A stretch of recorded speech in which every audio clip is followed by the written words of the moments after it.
오늘은 성령 강림절 후 16째 주일입니다. 거룩하신 삼위일체 하나님께 영과 진리로 예배하겠습니다.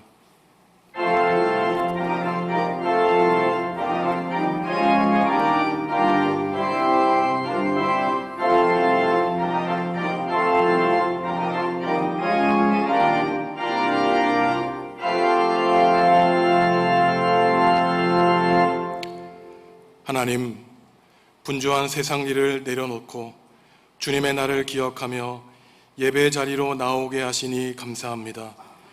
빛이신 주님 앞으로 나아갈 때 우리 삶에 드리워 있던 절망을 소멸시켜 주시고 우리의 심령이 독수리 날개치며 올라감같이 새 힘을 얻게 하여 주옵소서. 이 시간 우리가 드리는 예배를 기쁘게 받아 주옵소서. 예수님의 이름으로 기원하옵나이다. 아멘. 하늘에 계신 우리 아버지, 아버지의 이름을 거룩하게 하시며 아버지의 나라가 오게 하시며 아버지의 뜻이 하늘에서와 같이 땅에서도 이루어지게 하소서. 오늘 우리에게 일용할 양식을 주시고 우리가 우리에게 잘못한 사람을 용서하여 준 것 같이 우리 죄를 용서하여 주시고 우리를 시험에 빠지지 않게 하시고 악에서 구하소서. 나라와 권능과 영광이 영원히 아버지의 것입니다. 아멘.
하나님과 이웃과 피조세계에 지은 죄를 고백하겠습니다.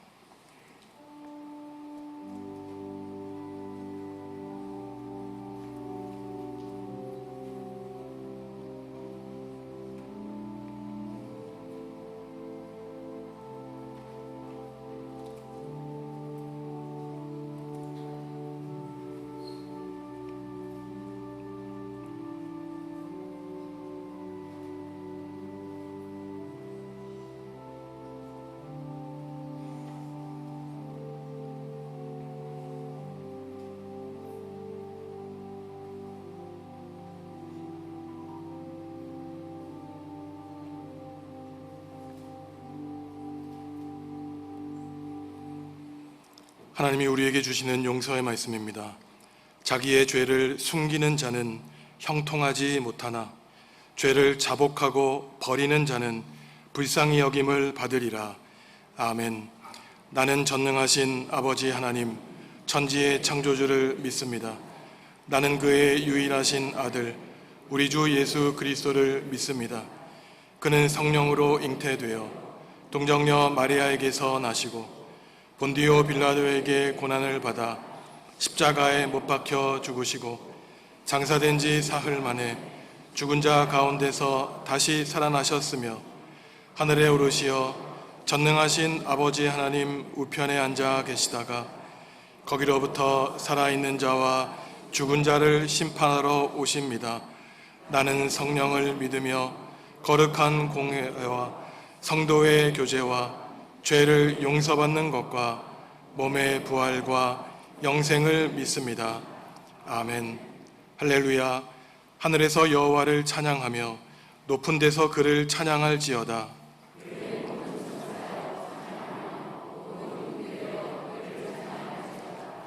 해와 달아 그를 찬양하며 밝은 별들아 다 그를 찬양할지어다.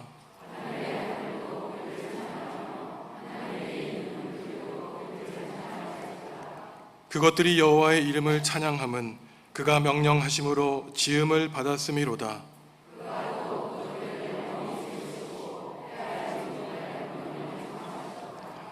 여호와의 이름을 찬양할지어다. 그의 이름이 홀로 높으시며 그의 영광이 땅과 하늘 위에 뛰어나심이로다.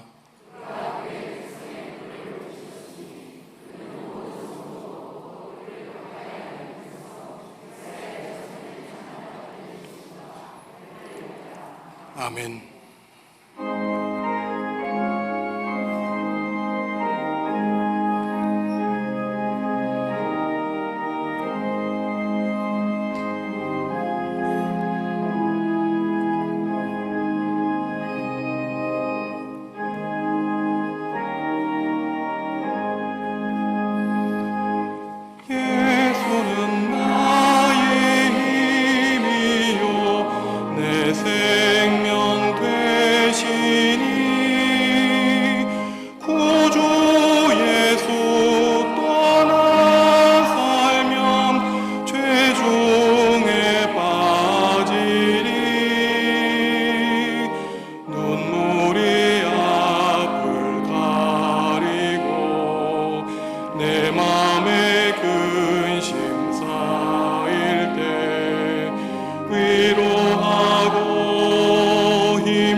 우리를 지키시고 함께 하시는 주 하나님 감사합니다.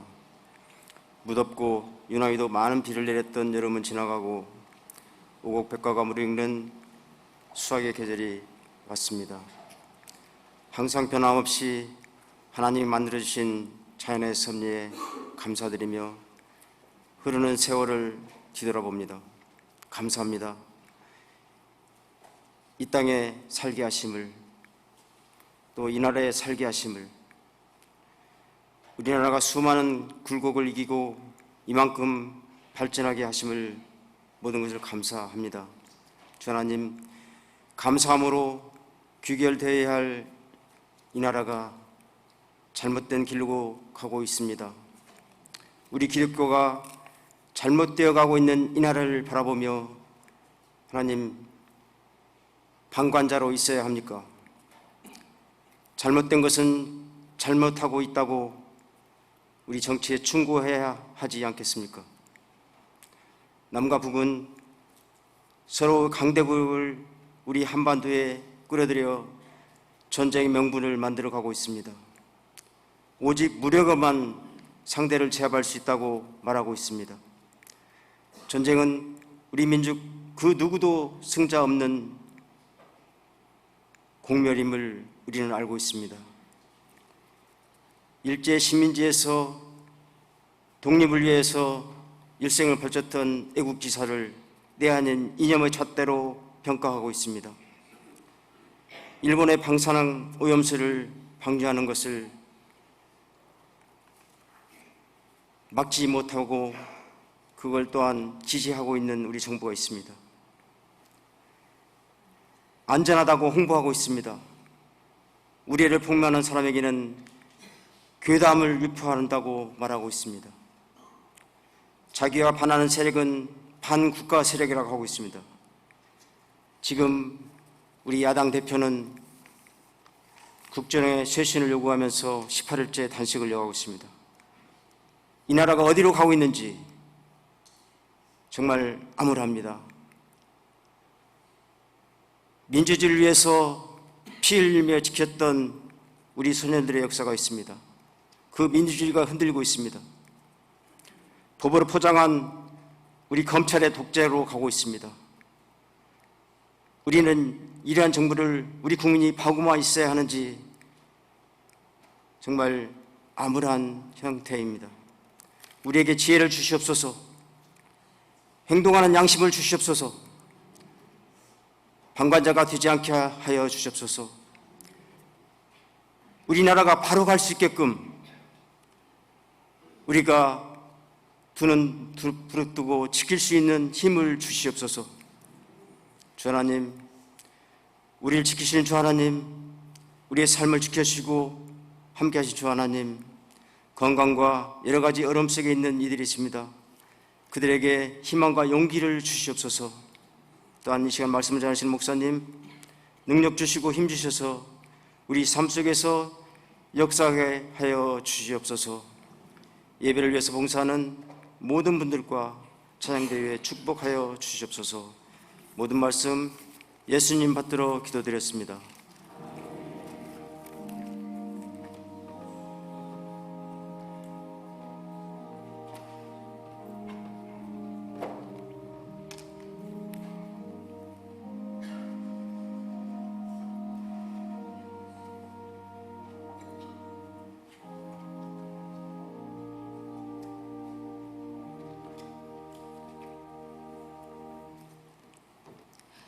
수많은 무리가 함께 갈새 예수께서 돌이키사 이르시되 무릇 내게 오는 자가 자기 부모와 처자와 형제와 자매와 더욱이 자기 목숨까지 미워하지 아니하면 능히 내 제자가 되지 못하고 누구든지 자기 십자가를 지고 나를 따르지 않는 자도 능히 내 제자가 되지 못하리라.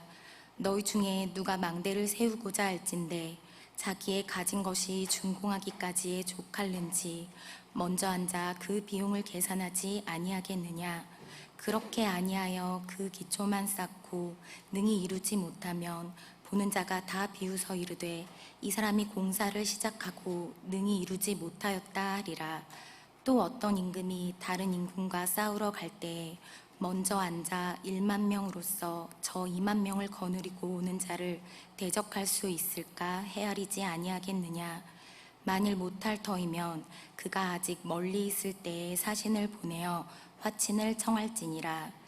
이와 같이 너희 중에 누구든지 자기의 모든 소유를 버리지 아니하면 능히 내 제자가 되지 못하리라. 아멘.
아멘. 요즘 우리 사회에서 뜨거운 이슈가 교권 문제입니다. 여러 선생님이 목숨을 끊었고 선생님을 중음으로 몰고 간 원인에 대해서도 논쟁이 많습니다. 사람을 교육하는 교사는 참 좋은 직업에 종사하는 사람이죠. 누군가를 좋은 길로 인도하는 것은 먼저 자신에 대한 철저한 관리가 있어야 되기 때문에 그 무엇보다 힘든 일이기도 합니다. 시각장애인이 시각장애인을 인도할 수 없다고 예수님이 말씀하신 것은 선생이 되는 일의 어려움을 가리키는 것이죠. 우리 자녀들이 좋은 선생님을 만나는 것보다 복된 일이 없습니다. 한 분 선생님에 따라서 인생이 바뀔 수 있기 때문이죠. 특별히 요즘처럼 경쟁을 부추기고 입시 위주의 교육이 주를 이룰 때 단지 가르침과 학식뿐만 아니라 인성에 대한 교육을 하는 선생님을 만나는 일은 참 감사한 일입니다. 선생님이 되는 일이 힘든 것과 마찬가지로 좋은 제자가 되는 것도 쉽지 않은 일입니다. 청출어람이라는 말이 가리키듯이 좋은 선생님보다 더 훌륭한 제자가 선생님을 뛰어넘는다는 말이 있지만 좋은 선생님 밑에서도 말썽을 일으키는 제자들이 나오는 것이 사실이죠. 제자라는 말의 한자어가 가리키고 있듯이 제자란 선생님을 마치 윗어른과 부모님처럼 모신다는 것인데 그렇지 않은 경우가 많습니다. 때로는 선생님에게 문제가 있고 때로는 제자들에게 문제가 있는 경우도 있지만 사실 세상에서 가장 훌륭한 선생님이신 예수님 밑에서도 예수님을 십자가에 팔아먹은 가룟 유다가 나온 것을 보면 훌륭한 믿음의 제자를 만드는 일이 얼마나 힘든지 알게 되죠. 그런데 우리가 부인할 수 없는 한 가지 분명한 사실이 있습니다.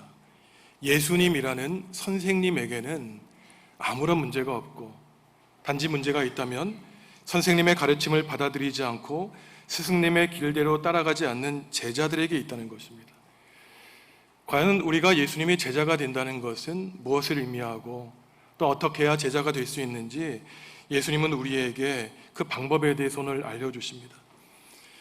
말씀의 첫 구절을 보면 늘 그랬듯이 허다한 무리가 예수님을 따릅니다. 같은 뜻을 가지고 있는 사람들이었죠. 그런데 예수님이 보시기에 이 허다한 무리가 도대체 무엇을 위해 예수님 곁에 예수님을 따르고 있는지 또한 바르게 따른다는 것을 알면서 따르는지 예수님은 그리 미덥지 않았던 것으로 보입니다. 25절과 26절에 나타나 있듯이 예수님께 나오고 예수님과 함께 길을 가고 있지만 예수님은 그들에게 과연 내 제자가 된다는 것이 무엇인지 다시 한번 알려주시기 때문이죠. 예수님은 먼저 무엇보다 자신의 길을 따르기 위해서는 너희들이 가지고 있는 모든 것을 버리고 따라야 된다고 말씀하십니다. 가진 것, 부모님, 형제자매를 미워해야 된다고 말씀하세요. 우리가 성경을 읽는 그대로 읽으면은 아니 무슨 부모님을 미워하고 형제자매와 자식을 미워하고 예수님을 따르겠는가 이해되지 않지만 이것은 당시 예수님이 사용하신 어법을 보면은 예수님을 더 사랑하라고 하는 강조 용법입니다. 새한글 성경은 이것에 대해서 가족과 자신의 목숨에 대한 집착을 내려놓아야만 예수님을 따를 수 있다고 말씀하고 있습니다. 나 자신에 대한 집착, 나의 부모님과 내 가족에 대한 지나친 집착이 있으면 결국 마지막에는 예수님을 선택하기가 어렵다는 것이죠. 예수님을 따를 때 필요한 철저한 결단을 요구하시는 예수님의 의도가 나타나고 있습니다. 예수님이 마치 우리를 위해 십자가를 지신 것처럼 너희들도 너희 어깨에 있는 십자가를 짊어져야만 나를 따를 수 있다고 말씀하시죠.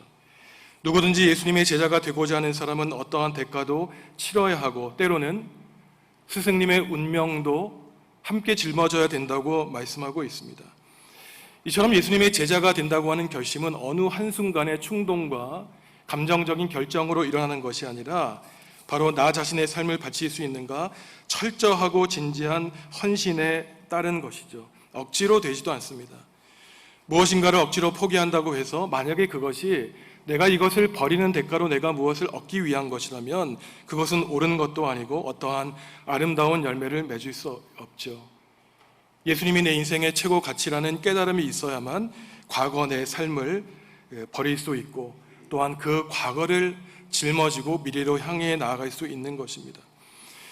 예수님은 이처럼 자기 십자가를 지고 자기를 버리고 예수님의 제자가 되는 것에 대해서 더 쉽게 두 가지 비유, 집을 짓는 사람과 전쟁터에 나가는 사람의 비유를 들어 설명해 주십니다. 먼저 집 짓는 사람의 비유예요. 집을 짓는 사람은 기초를 놓는 순간부터 마지막까지 집을 짓기 이전에 철저히 소요 비용을 계산해야 된다고 주님은 말씀하십니다. 그래야 집을 끝까지 짓고 완성할 수 있지 도대체 집을 짓는데 몇 푼이 드는지도 모른 채 기초를 만들면 그 집은 지어지지 않을 뿐만 아니라 또 제대로 예상된 비용을 들이지 않으면 겉은 화려할지 모르지만 언젠가 무너질 수 있는 위험한 집을 지을 수 있다고 말씀하시는 것이죠. 시작만 하고 사람들에게 집을 완성하지 못했다고 비웃음 당할 것이라고 말씀하십니다. 겉으로는 그럴듯해 보이지만 언제라도 무너질 수 있는 것이죠. 건축 회사의 부도 때문에 30년 전에 아파트 단지를 지었지만 30년이 지난 지금까지도 입주하지 못한 유령 아파트가 있습니다. 아마 기사를 보신 적이 있으실 텐데 충청남도 어느 아름다운 바닷가에 30년 전에 아파트를 지었는데 부도가 났습니다. 그런데 철거를 못하는 것이 철거 비용만 100억 이상이 든다고 하니 짓지도 못하고 허물지도 못하고 그저 이웃 사람들은 그것이 우범지대가 되지 않을까 염려하고 있는 것이죠. 예수님이 오늘 과연 집 짓는 이야기를 하고자 하시는 것이겠습니까? 그것이 아니죠. 예수님이 여기서 말씀하시는 집은 우리 인생의 집, 믿음과 신앙의 집을 짓는 것을 말하고 있는 것입니다. 현재 여러분의 믿음의 집은 어떻습니까? 기초만 겨우 놓여져 있습니까? 겉은 화려하지만 속은 텅텅 비어 있습니까? 그저 내가 열심을 다해 하나님을 믿는 것 같지만 나 홀로 있을 때 뼈다만 앙상한 것처럼 공허하고 혼란스러운 세상에서 이 길 저 길 혼란스럽게 살아가고 있지는 않습니까? 눈에 보이는 집을 튼튼하게 짓기 위해서는 건축비를 다른 곳에 소모하지 않고 전적으로 집을 짓는 데만 들여야 되죠. 믿음의 집도 마찬가지입니다. 믿음의 집을 짓기 위해 오랜 시간 동안 들여야 될 비용이 있죠. 중국에 이러한 이야기가 있습니다. 어떤 사람이 가장 중요한 소원을 얻기 위해서는 지금까지 가지고 있는 가장 중요한 것을 버려야 된다는 것이에요. 만약에 내 중요한 것을 버리지 못한다면 그것은 그가 바라는 진정한 소원이 아니라는 것입니다. 어떤 어린아이가 나가와서 저에게 소원을 들어주세요 그랬더니 너는 무엇을 버릴래? 그 어린아이가 말하는 것이 스티커 버릴게요. 그랬더니 네가 어떻게 그 스티커를 버릴 수 있니? 그래, 소원을 들어줄게. 이러한 이야기가 있다고 합니다. 믿음 생활을 잘하기 위해서는 우리의 많은 시간을 버려야 될 때도 있죠. 우리의 재물을 바쳐야 될 때도 있습니다. 예수님의 집을 짓기 위해서는 몸으로 봉사해야 될 때도 있죠. 때로는 세상에서 얻을 수 있는 만족과 기쁨과 즐거움을 포기해야 될 때도 있습니다. 이것이 바로 자기를 부인하고 십자가를 지나는 예수님의 말씀이 가지고 있는 본래의 뜻이죠. 자기 소유를 다 버려야만 인생의 영혼을 책임지는 예수님을 얻을 수 있다고 주님은 말씀하고 있는 것입니다.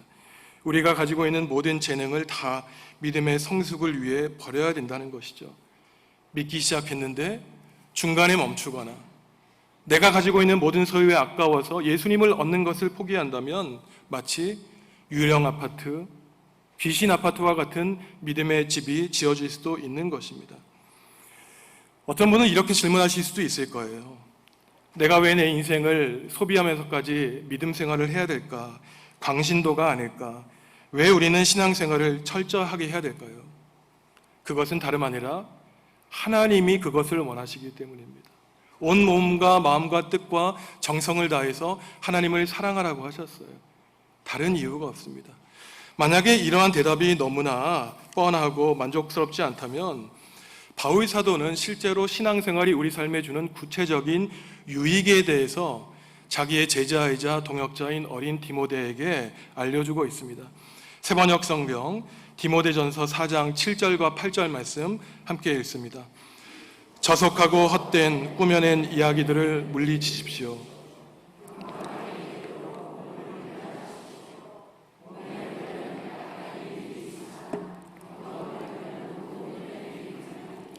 이 세상과 장차 올 세상에 생명을 약속해 줍니다. 아멘. 저속하고 헛된 이야기를 물리치라는 것이에요. 우리의 몸과 영혼을 썩게 만들 수 있다는 것입니다. 몸의 훈련이 우리 건강에 유익한 것은 사실이지만 그것보다 더 중요한 훈련이 있는데 경건 훈련과 영성 훈련인 것이에요. 그것은 영원히 썩어 없어지지 않을 하나님 나라의 생명과 유업을 약속해 준다고 바울 사도는 말하고 있습니다. 가만히 있어도 우리를 흔드는 세상 속에서 믿음이 없다면 과연 우리가 남은 인생을 어떻게 살아갈지 확실할 수 없는 것이죠. 어떤 분들은 마치 나의 힘과 노력으로 하나님 나라를 세워간다 그러지만 성경은 그렇지 않습니다. 그럴 때 언제나 내가 주인공이 되죠. 하나님의 영광은 나라는 주체 속에 감추어지고 언제나 나의 이름 석자가 울려 퍼지게 됩니다. 성도 여러분, 하나님 나라와 교회를 위해서 헌신할 때 나의 모든 것을 희생하는 것 같지만 바울 사도는 계속해서 그렇지 않다고 말합니다. 우리가 희생하고 봉사하는 것 같지만 그러한 가운데 우리도 모르는 사이에 우리의 몸이신 거룩하신 예수 그리스도의 몸을 이루어간다고 말하고 있어요. 새한글 성경으로 에베소서 2장 20절에서 22절 말씀 함께 읽습니다. 여러분은 사도들과 예언자들의 터 위에 세워졌습니다. 주춧돌은 그리스도 예수님 자신이십니다.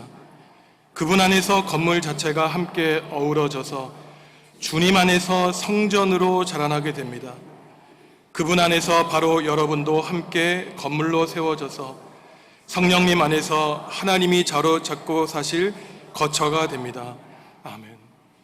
우리가 하나님 나라와 교회를 위해 선신하는 가운데 우리가 성전을 이루는 벽돌이 되어간다는 것이에요.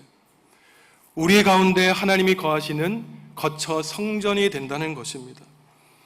이러한 믿음과 경건 훈련은 단기간에 이루어지지 않고 평생을 바쳐서야 조금씩 자라나게 되죠. 우리의 믿음의 집은 언제 완성됩니까? 하나님 나라에 가서 주님 앞에 나아갈 때 비로소 완성되는 것입니다. 집을 완성하기 위해서는 작은 벽돌 하나하나를 차근차근 쌓아야 되죠. 나의 사랑으로 가득 찬 마음, 상대방에 대한 마음가짐, 따뜻한 말 한마디, 아름다운 생각, 사랑의 실천이 우리의 집을 지어가는 하나하나의 벽돌입니다. 미움과 다툼과 시기와 질투와 분쟁과 파당을 짓는 것, 이것은 하나님의 거룩한 집을 무너뜨리는 도끼와 같은 것이죠. 오늘 하루도 거룩하고 아름다운 믿음의 집을 짓기 위해 우리는 벽돌 하나하나를 거룩하게 쌓아가는 하루가 되어야 되는 것이죠. 둘째로 예수님은 제자가 되는 길을 설명하시기 위해서 전쟁터에 나가는 비유를 들고 있습니다. 어떤 임금님이 10,000명의 군사를 이끌고 전쟁에 나가는데 적군을 보니까 20,000명이었어요. 예수님은 이것에 대해서 무엇이라고 가르치실까요? 어떠한 분들은 기도만 해라, 10,000명 가지고 20,000명 이겨낼 수 있을 거야 라고 가르치실 것 같지만 그렇지 않습니다. 예수님이 뭐라 그러시냐면은 전쟁터에 나갔는데 너희보다 2배의 적군이 있으면 빨리 너희 자신을 파악하고 적군에게 나아가 평화를 이루라고 얘기하라는 것이에요. 화친하라고 말씀하고 있습니다. 이 비유는 예수님의 제자가 된다는 것이 얼마나 자기 자신에 대한 냉철한 인식과 때로는 자기 포기를 가져야 될지 주님은 엄중하게 말씀하십니다. 수많은 우리가 예수님 곁을 따랐지만 예수님이 그들을 보시고 판단하시는 것은 내가 과연 그들에게 기대를 걸 수 있을까? 그들은 참된 용기를 가진 사람일까? 만용을 가진 사람일까? 예수님을 따르려고 하는 모든 사람에게 스스로를 점검해 보라고 주님은 말씀하고 있는 것입니다. 준비가 되어 있지 않은데, 실력이 되어 있지 않은데, 머리만 뜨겁고 마음은 차가운 마음으로, 반대로 냉철한 머리 없이 뜨거운 마음만 가지고 달려드는 사람을 제자로 부르시기를 부담스러워 하시는 것이죠. 예수님은 사람의 변덕스러운 본성을 알고 계시기 때문입니다. 10,000명을 가지고 20,000명이 나아갔을 때 화친을 요청하라는 것은 자기 자신을 살펴보아서 자신을 적대하는 사람에게 마치 외면적으로 싸움에서 지는 것도 분명한 우리의 인생의 현실이라고 알려주시죠. 용기가 아닌 만용을 가진 사람, 냉철한 판단 없이 무모한 사람이 가져올 공동체와 백성에 대한, 교회에 대한 위험성을 예수님은 알고 계셨습니다. 예수님의 제자가 되기 위해서는 내 자신의 모습을 객관적으로 알아야 된다는 것이에요. 지는 것도, 적군 앞에 실패하는 것도 우리 인생의 일부라고 주님은 말씀하십니다. 뒤로 물러서고 포기하는 것도 주님의 제자가 되기 위해 필요한 것이고, 끝까지 살아가며 나의 알량한 자존심을 내세운다면 그 상태로는 여전히 예수님의 제자가 될 수 없다는 것이죠. 이러한 예수님의 가르침은 당시 유대인의 역사를 반영하고 있습니다. 헤롯 안티파스 그리고 에라다 4세 같은 임금이 있었는데 이들은 약한 군대를 이끌고 전쟁터에 나갔습니다. 흔히 승리할 가능성이 없으면 화친을 요구해야 되는데 이들은 자신들의 지위와 체면을 지키기 위해서 항복하지 않고 무모하게 전쟁터에 나갔다가 자신들만 패배한 것이 아니라 자기의 부하들을 죽음으로 몰고 갔죠. 이와 관련해서 예수님은 오늘 결론의 말씀에서 무엇이라고 하냐면은 예수님의 제자가 되기 위해서는 내가 가진 모든 것, 부모님과 형제 자매, 너의 모든 생각과 존재 자체도 포기할 준비가 되어 있어야 된다고 말씀하고 있습니다. 오늘 말씀의 결론에 있는 33절 9절 다시 한번 읽어보겠습니다. 이와 같이 너희 중에 누구든지 자기의 모든 소유를 아멘. 목사들이 설교를 준비하면서 늘 문제가 매주 빠짐없이 설교를 준비해야 되기 때문에 억지로라도 무엇인가를 꺼내야 되죠. 그러다 보니까 자기의 내면에 체화되지 않은 채 말씀을 전할 때가 있습니다. 말씀 따로, 목회자의 인격 따로인 경우가 있죠.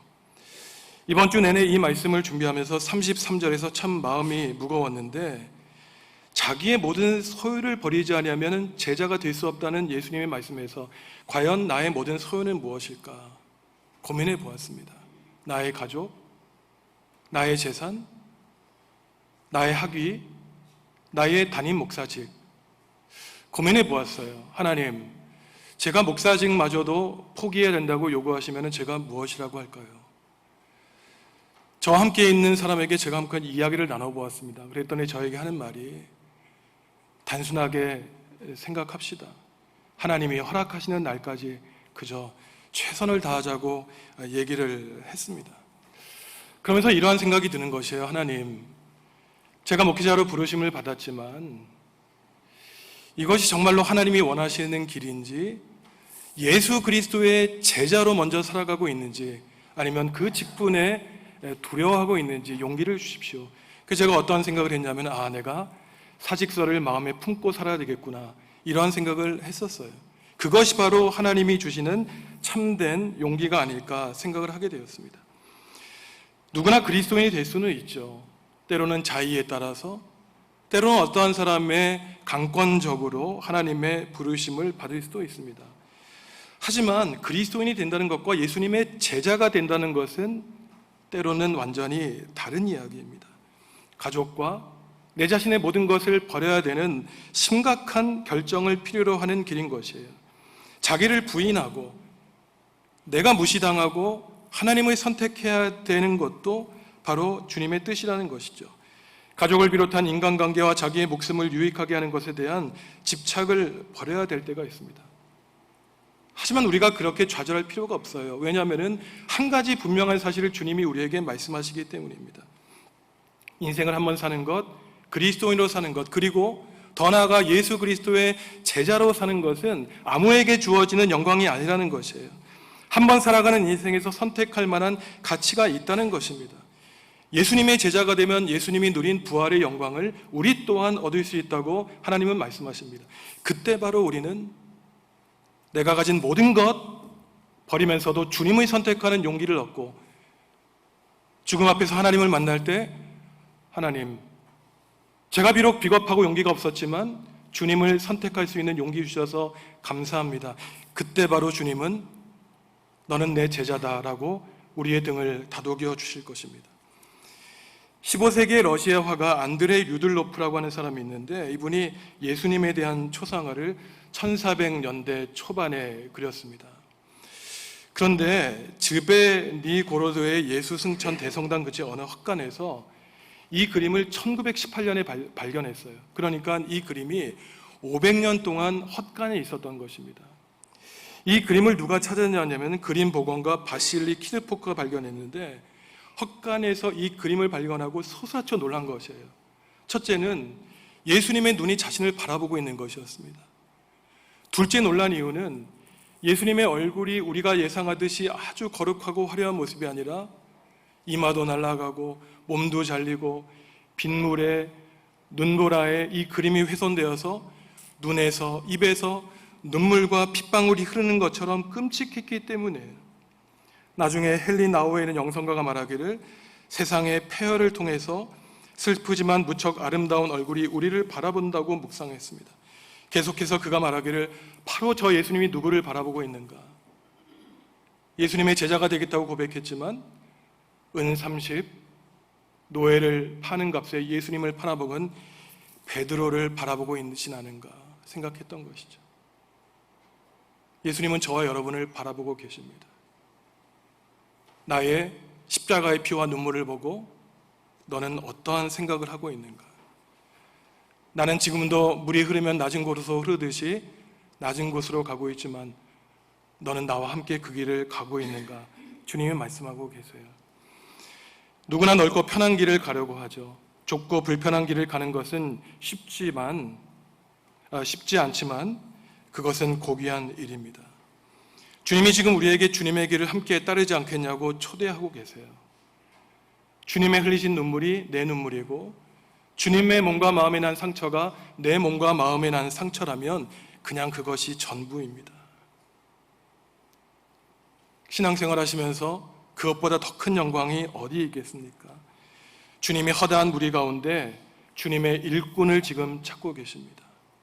하나님이 늘 말씀하셨듯이 하나님 나라의 역사는 허다한 무리를 통해 일어나는 것이 아니라 예수님 것과 하나님 곁에 남아 있었던 그릇터기와 같은 사람, 남은 소수의 사람을 통해 하나님은 거룩한 역사를 일구어 주세요.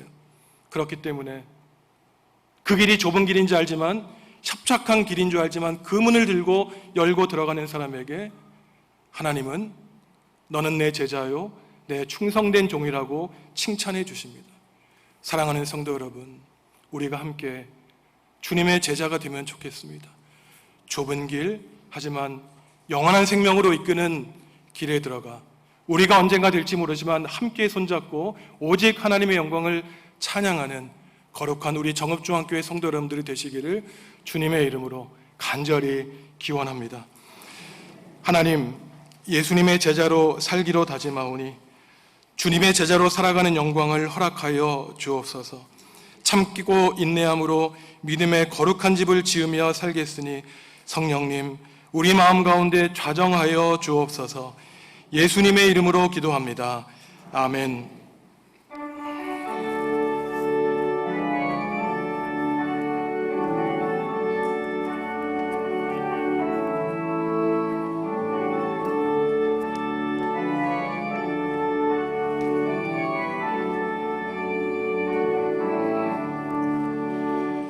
내 모든 소원 기도의 제목 예수님 닮기 원함이라.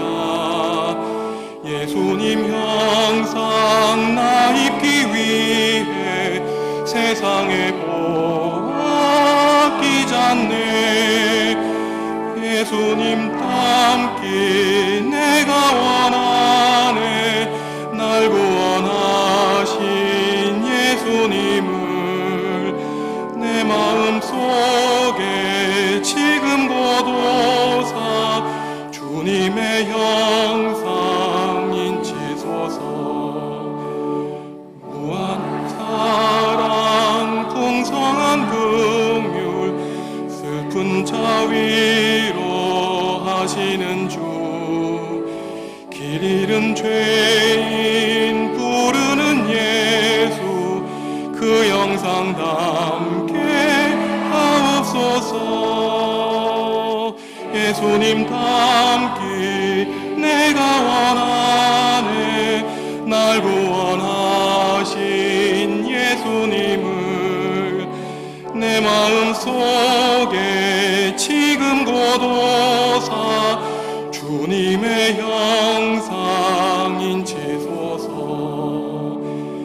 겸손한 예수 거룩한 주님 원수의 멸시 참으시사 우리를 위해 고난을 받은 구주를 닮게 하옵소서. 예수님 닮기 내가 원하네. 날 구원하신 예수님을 내 마음속에 지금 거둬사 주님의 형상 인치소서. 성도 여러분, 주님이 우리에게 물으십니다. 내가 누구를 보낼까? 누가 우리를 대신하여 갈 것인가?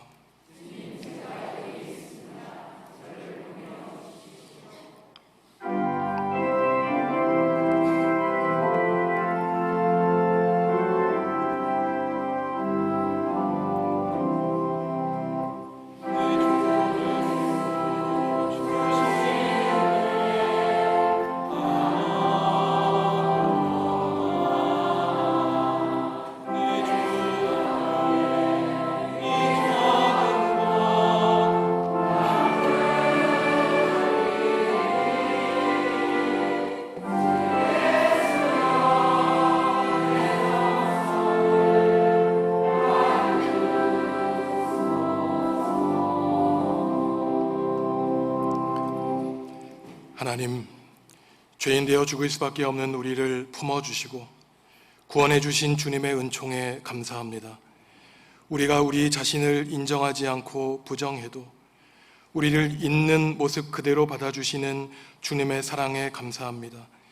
하지만 하나님은 우리를 주님의 몸을 이루는 지체로 삼아 주셨지만 때로는 그에 걸맞지 않게 살았음도 고백합니다. 불쌍히 여겨주시고 용서해 주시옵소서. 오늘은 우리 교회가 환경주일로 지키는 날입니다. 사람의 탐욕으로 생태계가 파괴되고 있는 이 시대에 피조세계의 구원을 위해 탄식하시는 성령님의 마음을 헤아리게 하시고 하나님이 지으신 세상을 아름답게 회복시키는 일에 열심을 다하게 하여 주시옵소서. 주님 앞에 인생의 무거운 여러 짐을 가지고 주님의 백성들이 나아왔습니다. 건강의 문제로, 재물의 문제로, 가정의 문제로, 사랑과의 문제로 내 인생의 고민을 가지고 주님 앞에 내어놓으니 우리의 기도에 간구에 귀 기울여 주시고 응답하여 주시옵소서. 세례자 교육을 시작하게 하시니 감사합니다. 죄를 고백하고 예수님을 주인으로 고백하여 구원하게 하시니 감사합니다. 또한 하반기 소그룹 신앙훈련을 통하여 예수님의 군사로 성장하기 원합니다.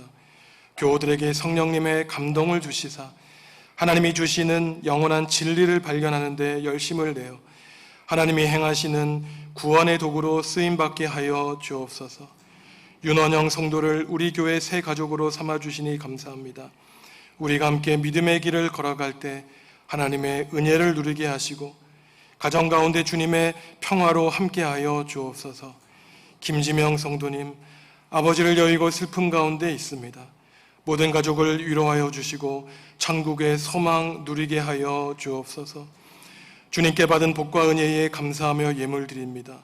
유한한 인생을 살아가며 어제나 오늘도 변함없이 동일하신 주님께 감사하며 바칩니다.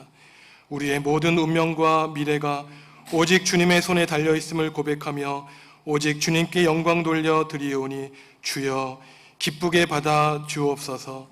예수님의 이름으로 기도합니다. 아멘.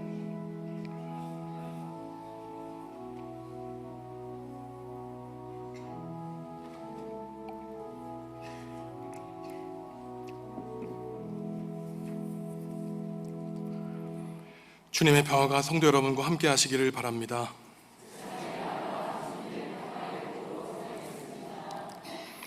다음 주일 2부 예배에는 제105여단 105 교회 국군 장병들과 함께 예배합니다. 한 40명 정도가 예배에 참석할 텐데 나라를 지키는 데 애쓰는 우리 아들들 격려해 주시고 그들을 위해 함께 기도하는 시간 갖도록 하겠습니다. 안내석에 추석 예배 모범이 준비되어 있습니다. 가족들과 함께 귀한 명절을 행복하게 보내시기 바랍니다. 어제부터 세례자 교육이 시작되었습니다. 제가 어제 참 감사한 게 우리 앞에 앉아 계신데 이영순 성도님 어제 비가 너무 많이 와가지고 제가 우리 부교역자하고 또 인도하신 안권사님과 함께 가정에 방문해서 세례자 교육을 했는데 말씀하시기를 그동안 교회에 다니고 싶어도 용기가 없었는데 안권사님이 계속 인도해 주시고 너무나 지금 교회 나와서 행복하고 더 일찍 나올 걸 후회된다고 말씀하셨습니다. 제가 뭐라고 말씀드렸냐면은 믿지 않던 분이 하나님 믿게 되는 것이 목회자의 가장 행복한 일이라고 말씀드렸는데 아직 세례받지 않으신 주위의 분들 계시면 꼭 소개하셔서 하나님의 구원 얻는 귀한 잔치 될 수 있기를 바랍니다. 2023년 하반기 소그룹 신앙훈련을 다음 주부터 시작합니다. 5반이 개설되어 있는데 모든 성도님들 꼭 1년에 한 번, 2번 참석하셔서 우리의 믿음이 더욱 든든해 나가기를 바랍니다. 제가 어제 모든 소유를 버리라고 하는 예수님의 말씀이 참 무거웠는데 제가 예배당 사무실 나오면서 참 귀한 분을 한 분 만났어요. 제가 기도하고 말씀 준비하면서 한 밤 11시쯤 나왔는데 우리 피아노 반주하는 김가희 선생님이 그때까지 반주 연습을 하고 있더라고요. 참 제가 하나님께 감사했던 것이 이렇게 보이지 않는 곳에서 빛도 없이 이름도 없이 일하는 성도들이 있어서 교회가 든든히 서가는구나. 오히려 하나님께 큰 용기와 위로를 얻었습니다. 우리가 함께 이 성전을 세워나가는 벽돌 하나하나가 다 되기를 바랍니다. 김지명 성도님이 며칠 전에 아버지를 여였는데 이분은 한 3, 4년 전에 정음에 내려오셨다가 우리 교회 지지난주에 등록하셨습니다. 등록한 지 얼마 안 돼서 교회 미안해서 얘기를 안 하셨다고 하는데 정말 감사해 하셨는데요. 아마 이번 수요일 지나면 내려오실 것 같은데 낯선 얼굴 보시면은 그래도 오래되신 분들이 먼저 인사해 주시고 손잡아 주시고 위로해 주시면은 감사하겠습니다. 일어나셔서 주님께 찬양하시겠습니다.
사랑하는 성도 여러분, 인생의 집, 믿음의 집을 예수 그리스도를 믿는 믿음의 반석 위에 든든히 세우시기 바랍니다.